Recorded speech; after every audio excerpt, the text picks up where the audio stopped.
Vale. Buenas noches a todos. Eso es nuestra tercera charla. Bueno, trabajamos hoy, pero es un buen trabajo. En nuestra primera charla hablamos de Antonio, un pastor joven que se agotó en el trabajo del Señor. Y debo de decir, antes de decir más, que para los que no estaban en las otras charlas, que hoy estoy hablando con pastores, pero mis palabras tienen sentido también para todo cristiano. Entonces, estoy hablando a pastores y todos que tengan responsabilidad en la iglesia, pero estos principios se aplican a todos, y espero que eso será muy claro. Entonces, hablamos hoy de la importancia de mantenernos cerca del Señor para tener algo para dar a otros y de ser siervos de Cristo primero. En la segunda charla examinamos la raíz del problema, el yo que quiere glorificarse. La solución que propuse fue de meditar en la gracia de Dios, sabiendo que Dios nos acepta tal y como somos. No importa la opinión de los demás. Vimos también que sacar agua del pozo de agua viva no es como darle a un interruptor. Nuestro balde se rellena gradualmente como dedicamos tiempo a esperar delante del Señor en la oración y en la meditación cotidiana de sus palabras. Esta tarde vamos a meditar sobre la manera en que podemos hacernos obreros estables y fiables, que siempre tengan agua viva a ofrecer a los que tengan sed. No como Antonio, que se agotó. Empezamos con una nueva imagen, y es la imagen de la iglesia como edificio. Y ahora voy a pedir a Ronnie que va a leernos un trozo de la Biblia, porque Pablo en 1 Corintios 3, versículos 10 a 15, describe la iglesia como edificio. Y aquí vemos que la esfuerza y la sabiduría del constructor influye enormemente la calidad del edificio final. Vale, Ronnie, va bien. Ven.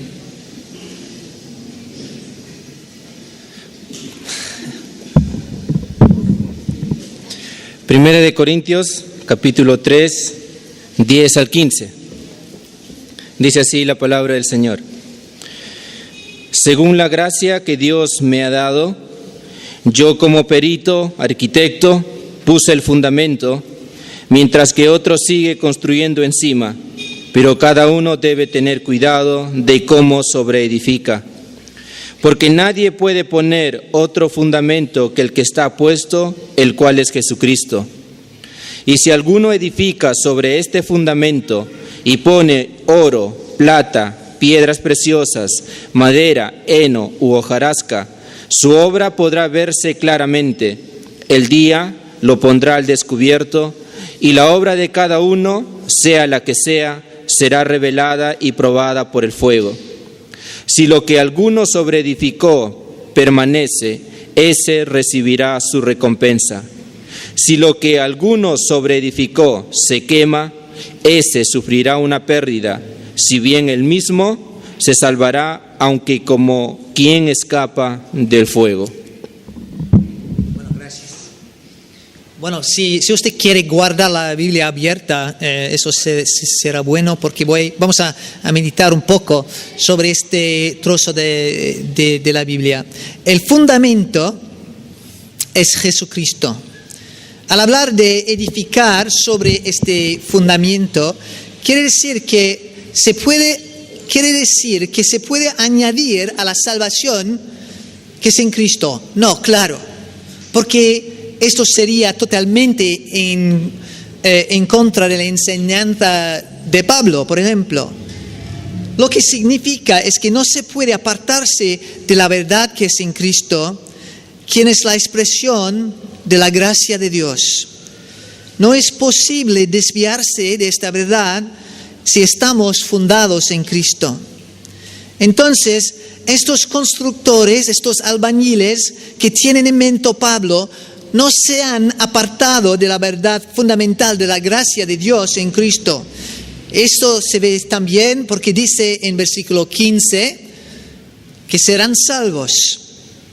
Parece que hay pastores que saben la verdad, pero que no cuidan bien sus ovejas.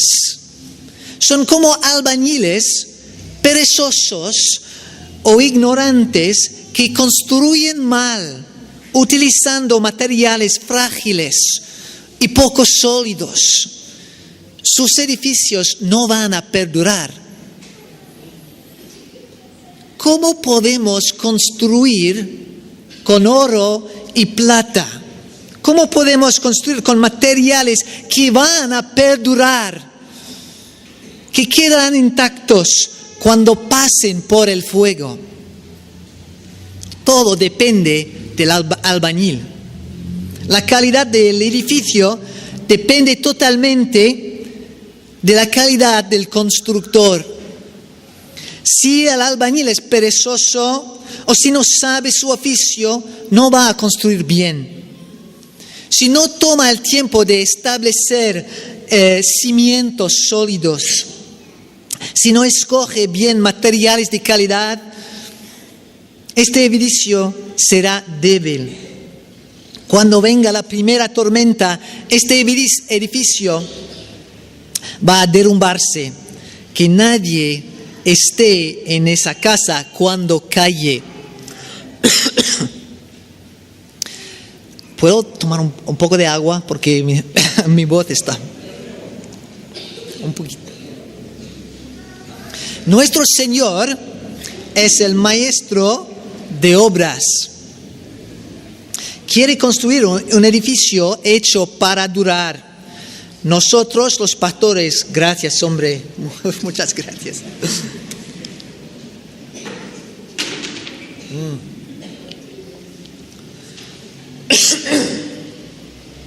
Bien, nuestro Señor es el maestro de obras. Quiere construir un edificio hecho para durar. Nosotros los pastores y todos que trabajan en la iglesia, que seamos pastores o que seamos miembros individuales de la iglesia, es igual en cierto sentido. Somos sus albañiles, somos las herramientas que ha escogido el Señor. Queremos ser buenas herramientas útiles, afiladas, fiables. Yo no soy muy bueno en bricolaje, pero lo poco que he hecho me ha enseñado que siempre vale la pena invertir en herramientas buenas.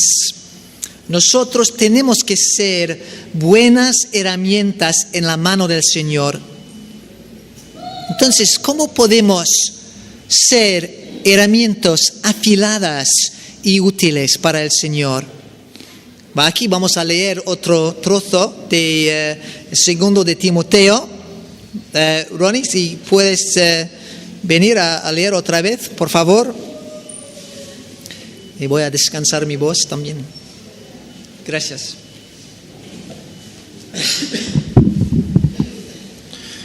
Segunda de Timoteo, capítulo 2, versículos del 1 al 10. Tú, hijo mío, esfuérzate en la gracia que tenemos en Cristo Jesús. Lo que has oído de mí ante muchos testigos, encárgaselo a hombres fieles que sean idóneos para enseñar también a otros. Tú, por tu parte, sufre penalidades como buen soldado de Jesucristo. Ninguno que milita se enreda en los negocios de la vida a fin de agradar a aquel que lo tomó por soldado. Y tampoco el que lucha como atleta es coronado, sino lucha legítimamente. El labrador, para participar de los frutos, debe trabajar primero. Considera lo que digo, y el Señor te dé entendimiento en todo. Acuérdate de Jesucristo, del linaje de David, que resucitó de los muertos conforme a mi evangelio, en el cual sufro penalidades, hasta encarcelamientos, como si fuera yo un malhechor, pero la palabra de Dios no está presa.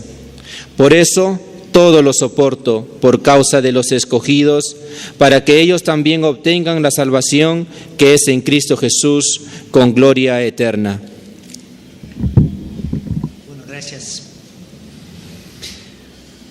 Vale, es interesante que Pablo empiece sus reflexiones con esta frase: tú pues, hijo mío, fortalécete en la gracia que hay en Cristo Jesús.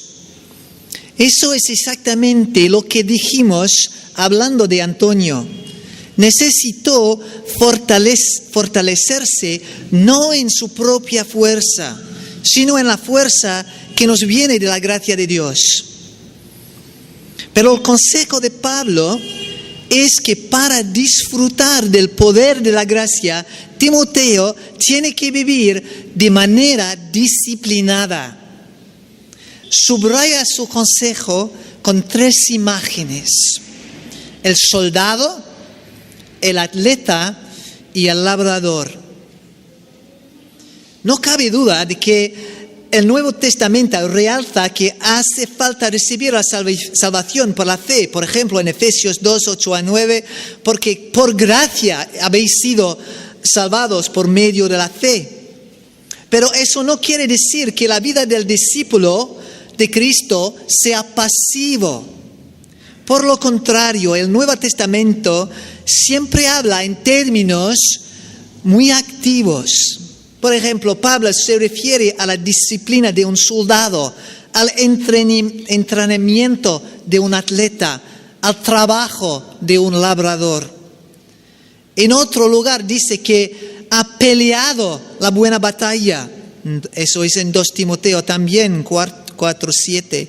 En Filipenses 3:8 habla de haber perdido todas las cosas para conocer a Cristo Jesús. Y en otros versículos dice: pero una cosa hago, olvidando lo que queda atrás y extendiéndome a lo que está delante, prosigo hacia la meta para obtener el premio del supremo llamamiento de Dios en Cristo Jesús. No hay nada pasivo en esta imagen de la vida de un discípulo de Cristo. ¿Por qué Pablo insiste tanto? Porque la vida en Cristo, la vida para el cristiano es una batalla. Existe en nosotros, como hablamos anteriormente esta tarde, existe en nosotros 2 naturalezas: la naturaleza de la carne y la naturaleza del espíritu. Por ejemplo, en Gálatas dice 5:17, porque el deseo de la carne es contra el espíritu y el del espíritu es contra la carne, pues estos se oponen el uno al otro, de manera que no podéis hacer lo que deseáis. No es automático que el espíritu en nosotros gane esa batalla. Si no hacemos nada, la carne, con sus anhelos egoístas, siempre ganará. El secreto de la victoria es muy sencillo. La naturaleza que alimentamos más será la más fuerte. Es evidente, ¿no? Tenemos que encontrar maneras de alimentar nuestro espíritu, que es lo que hemos hablado todo el día, ¿no? Una dificultad en esta batalla para nosotros es que vivimos en una época de resultados instantáneos. Solo hay que darle a un interruptor para ver el programa o enviar el mensaje. Pero las cosas del Espíritu no funcionan así. Ya hablamos de la vida espiritual como sacar agua de un pozo. El pozo es una imagen mucho más apropiada para la vida espiritual que la canilla. La canilla se puede abrirla y el agua sale inmediatamente. Hace falta mucho más tiempo para sacar agua del pozo. Cuando invertimos tiempo a orar y a meditar la palabra de Dios, no se ve los resultados inmediatamente. Pero poco a poco nuestro espíritu va creciendo.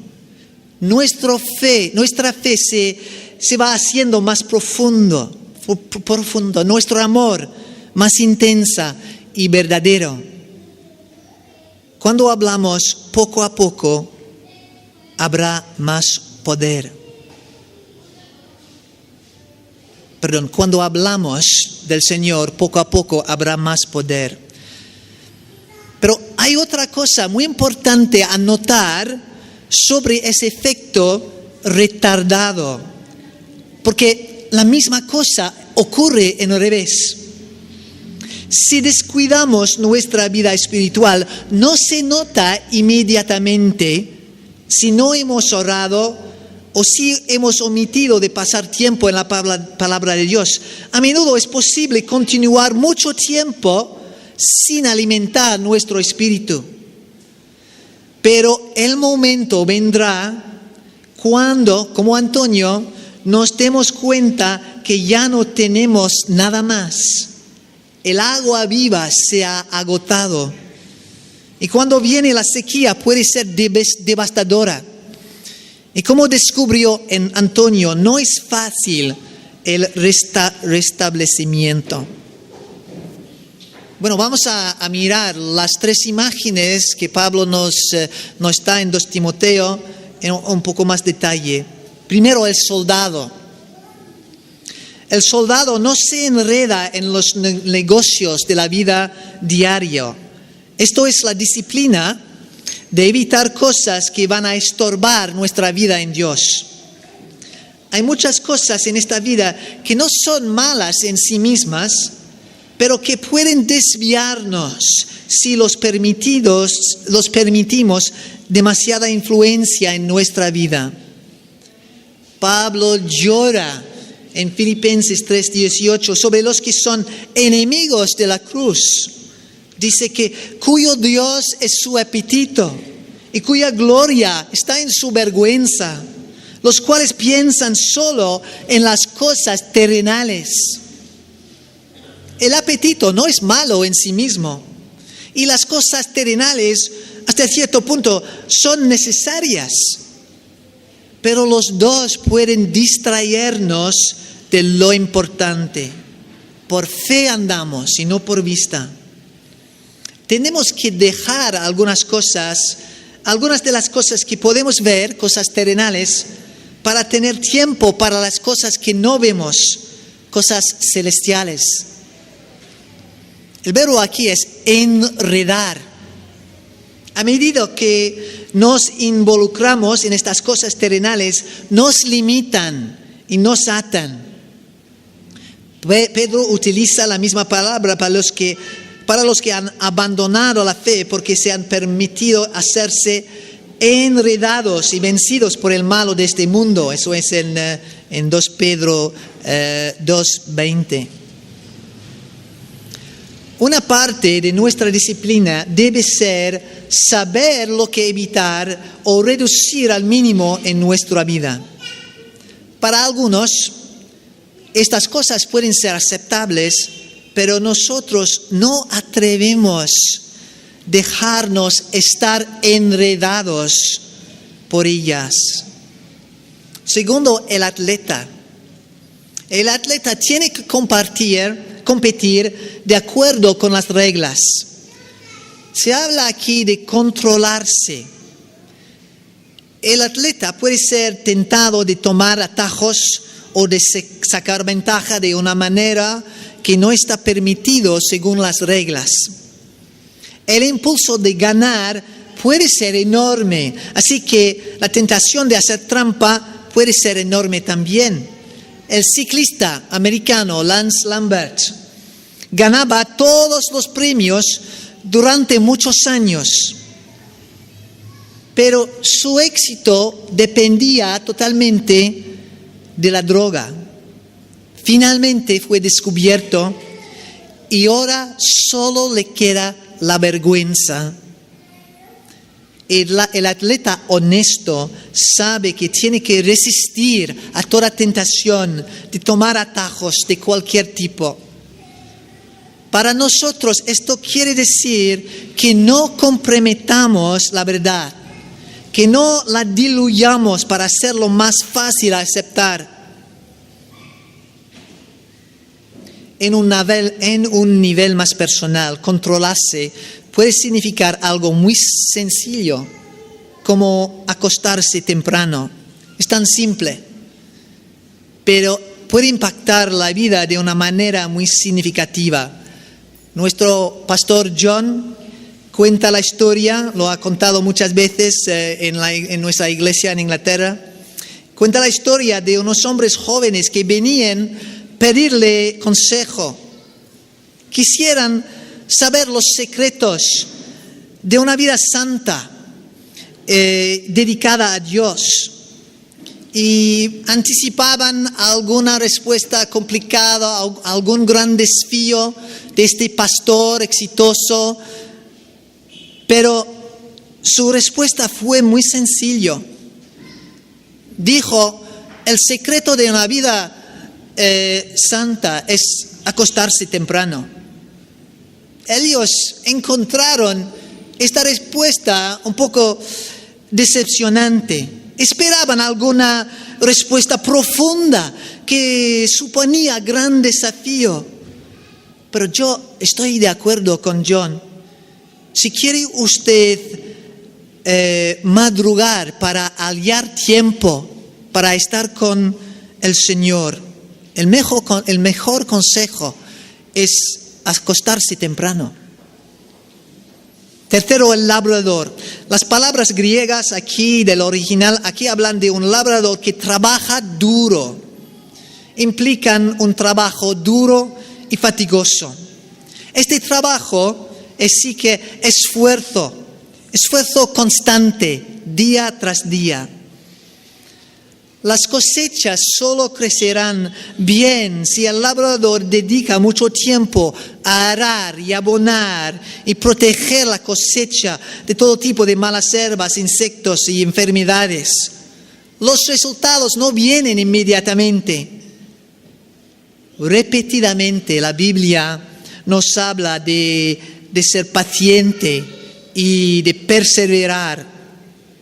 Por ejemplo, en Hebreos 6, a fin de que no seáis perezosos, sino imitadores de los que mediante la fe y la paciencia heredan las promesas. O en Hebreos capítulo 10, 36, porque tenéis necesidad de paciencia para que cuando hayáis hecho la voluntad de Dios, obtengáis la promesa.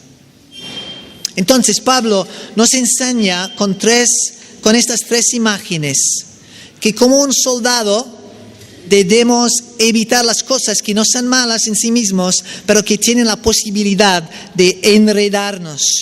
Que como un atleta debemos guardarnos de toda tentación de desatender las reglas. A veces es costoso guardar la verdad, pero a la larga cuesta menos no transigir la verdad. También como el atleta debemos restringirnos, limitarnos en la disciplina de la vida cotidiana, que sea tan simple como una rutina de acostarnos temprano. Y que como un labrador debemos trabajar duro y perseverar, sabiendo que la cosecha vendrá en su tiempo. algunos de ustedes acaso estén pensando que yo estoy predicando una contradicción aquí. Por un lado, les hablé de Antonio, que trabajó demasiado y por consecuencia perdió su gozo y se secó interiormente. Por otro lado, estoy predicando que la vida de un discípulo de Cristo no es nada pasiva, que necesitamos disciplinarnos y esforzarnos para seguirle y para servirle en el rol de pastor o en el rol de miembro de la iglesia. Pero los dos no son una contradicción. Son dos caras de la misma moneda. He aquí unas razones por qué eso es verdad. Primero, trabajamos desde una posición de seguridad en Cristo. Nuestro esfuerzo no es para probarnos, ni para ser aceptado, ni para placer a nadie, con la excepción del Señor mismo. Ya sabemos que somos aceptados. Eso es el cimiento, el fundamento. Dos, hemos sido rescatados. Queremos que el mundo sepa las buenas noticias. Esto nos empuja a trabajar duro. Y tres, somos herramientas en la mano del Señor. Queremos ser herramientas afiladas y útiles. Nos afilamos en la disciplina cotidiana de la oración y de la meditación en la palabra de Dios. Somos útiles en tanto que caminemos en comunión con el Señor, porque sin Él no podemos hacer nada. Y cuatro, somos albañiles bajo la dirección del maestro de obras. La calidad del edificio depende de cómo construimos. No queremos ser albañiles perezosos o que no saben su oficio. Entonces nos esforzamos a trabajar duro y a perseverar para edificar este edificio que es la iglesia de Jesucristo. Vemos entonces que gran parte de nuestro trabajo es trabajo interior. Si priorizamos este trabajo con el alma, el Señor vendrá y Él obrará a través de nosotros. Una vida disciplinada restringe la carne y permite al Señor de obrar en y por nuestro espíritu. Bueno, para terminar, voy a pasar unos momentos hablando, como he prometido, muy prácticamente de la disciplina de la vida interior. La primera cosa que tenemos que decir es que cuesta tiempo. Y todos siempre decimos que no tenemos tiempo, pero en realidad todos tenemos el mismo tiempo, porque todos tienen 24 horas en cada día y siempre podemos dar tiempo a lo que consideramos importante. En un sentido, no importa lo que hacemos ahora en nuestra vida devocional o lo poco que hacemos, lo importante es crecer y hacer progresos. Tenemos que abordar este asunto con determinación y planificar lo que vamos a hacer. Fijarnos una meta puede ayudar, pero que sea una meta realística. No sirve nada si tratamos inmediatamente de copiar a los grandes santos de historia que solían pasar horas y horas diariamente en la oración. Es mucho mejor empezar con algo muy simple, como por ejemplo pasar 15 minutos cada día orando o leer un capítulo de la Biblia cada día. Lo que sí es importante es que tomemos la meta en serio. Bueno, he perdido el punto. En esto podemos buscar la ayuda de un amigo o de un grupo donde nos ponemos de acuerdo sobre nuestras metas. Entonces encontramos regularmente con este amigo o con este grupo y compartimos hasta qué punto hemos logrado nuestra meta. Si sabemos que tendremos que confesar a otra persona, eso puede darnos ese empujoncito que necesitamos para mantenernos firmes. Para algunos, la palabra rutina es casi una palabrota, pero cuando nos esforzamos a establecer una vida disciplinada, la rutina puede ser un buen amigo. Si lo tenemos establecido que cierta hora del día es nuestra hora privada con el Señor, resulta mucho más fácil acudir a nuestra cita con Él. También puede ayudar si tenemos un sitio especial. Puede ser tan simple como una silla en una habitación, pero que sea un lugar bastante confortable, no demasiado, y que sea un lugar donde podemos ser tranquilos sin interrupción. Habrá allí nuestra Biblia y una libreta y tal vez un diario. No hace falta más. Otras cosas pueden ser una distracción. Esta rutina diaria es primordial, es lo básico para una vida devocional. Pero también, y sobre todo hablo aquí a los pastores, pero vale para todos, pero para los pastores los que tienen alguna responsabilidad, necesitamos pasar tiempo más largo con nuestro Señor para refrescarnos y para escuchar lo que Él nos está diciendo. Eso es más difícil lograr. Y aquí lo que es esencial es planificarlo. Después de la Biblia, la agenda es el libro más útil en la vida de un pastor. En la agenda hacemos citas y reuniones. Una vez que tenemos escrita una reunión en la agenda, no podemos poner otra en esta hora o de la tarde o lo que sea.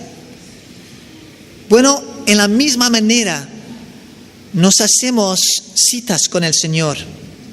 Fijamos un día y lo notamos en la agenda y ya está, un día sin interrupción.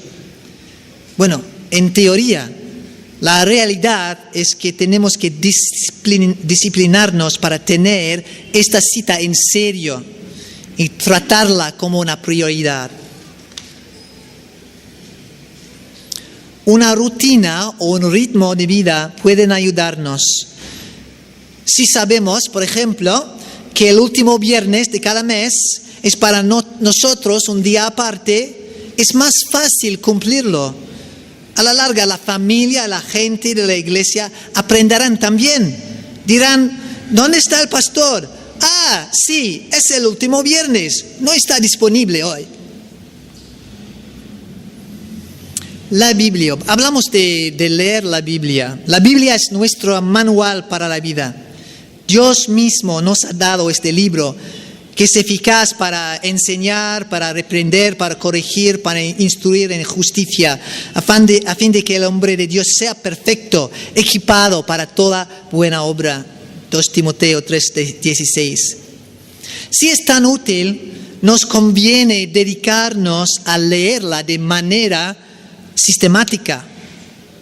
Cuando yo era joven, ciertas páginas de mi Biblia estaban sucias, pero largas secciones, sobre todo en el Antiguo Testamento, quedaban muy limpias, porque yo no las leía. En 2001, mi mujer me compró una nueva Biblia y empecé la costumbre de notar en el índice la fecha cuando terminé un libro en la Biblia. Y seguí haciendo así hasta leer todos los libros de la Biblia. Con este sistema leí toda la Biblia 2 veces en esa Biblia. Después compré una Biblia especial para leer la Biblia en 1 año. Y lo terminé en 15 meses. Pero después empecé de nuevo con otra Biblia. Ahora tengo un Kindle Y estoy leyendo en español la Biblia de las Américas, marcando en el índice cuándo terminó cada libro. Bueno, y ya he leído varios libros del Nuevo Testamento. No importa el sistema, lo importante es encontrar un sistema que le conviene y que funciona bien para usted. Pero encontrar un sistema que funciona. Espero que es evidente que yo aconsejo que tengamos todos tiempo aparte cada día con el Señor. Durante este tiempo leemos la Biblia y oramos. Pasamos tiempo a adorar a nuestro Señor y hacernos conscientes de su presencia. Algunas veces vamos a sentir la presencia del Señor de manera muy dulce y preciosa. Otras veces no sentimos nada, no importa, seguimos haciéndola. Que lo sentamos o no, lo que sentimos depende demasiado de nosotros, de nuestro cuerpo. Si estamos cansados o ansiados o contentos. Entonces yo he aprendido a no hacer demasiado caso de lo que siento. Si siento la presencia del Señor, me regocijo. Pero si no lo siento, continúo leyendo y orando como normal. Lo importante es perseverar, sabiendo que estoy alimentando mi alma, que estoy dándole al Señor la oportunidad de formarme, aunque a veces yo no siento nada. En mi juventud leí el consejo de Jorge Müller, un alemán que vivió en Inglaterra y construyó muchos orfanatos en Inglaterra en el siglo XIX. Y él escribió que tenía dificultades en concentrarse cuando oraba. Sus pensamientos le distraían constantemente, pero encontró que si empezaba su tiempo devocional leyendo la Escritura, sufría mucho menos de estos pensamientos divagados. Desde aquel día yo hago lo mismo. Siempre empiezo mi tiempo devocional leyendo la palabra de Dios y lo recomiendo. Bueno, terminemos. Hemos visto juntos la importancia de ser fundados en la gracia. Dios nos acepta tal como somos y no tenemos que probar nada. Somos siervos de Cristo primero y sirviéndola a Él, servimos a la gente. Esto nos libera de tener que placer a todos y de la tiranía de tener que lograr y tener éxito. Pero a la vez nos damos cuenta que vivimos una batalla. Es una batalla para el alma, la nuestra y la de nuestra congregación. Esta batalla se libera primeramente en el interior, en nuestro interior. Y se lucha en la disciplina cotidiana de nuestra vida devocional. Tenemos que luchar para formarnos espiritualmente. En términos bíblicos no es nada más que permanecer en Cristo. Aparte de Él no podemos hacer nada. Aparte de Él no tendremos nada que dar a la gente. Y no importa que seamos pastores o que seamos los miembros de la iglesia normal. Es importante que tengamos algo para dar a la gente. Queremos ser como Pablo, no cuando estaba delante de la multitud de 5,000, cuando no tenía nada que dar. Pero el ejemplo de Pedro, cuando encontró el mendigo antes de la puerta de hermosura, y dijo al mendigo cojo: lo que tengo te doy. Hermanos, es muy dulce estar en la posición de poder decir a los que encontramos, lo que tengo te doy. Yo he encontrado al Señor, yo lo conozco, entonces yo tengo algo que darte, porque Él es maravilloso. Vamos a tomar pepitas de oro de nuestro Señor y vamos a darles a la gente. Bueno, que podemos todos decir, lo que tengo te doy. Bueno, vamos a orar. Oh Señor, hemos hablado largo tiempo y estamos cansados, pero ayúdanos, Señor, a reflexionar sobre estas verdades, que estemos fundados en tu gracia, de tal punto que no tenemos que forzarnos a placer a nadie ni a tener éxito, pero también que sepamos que hay una lucha. Tenemos que luchar en esta batalla por el alma. Ayúdanos, Señor, por tu gloria nos lo pedimos. Amén. Amén.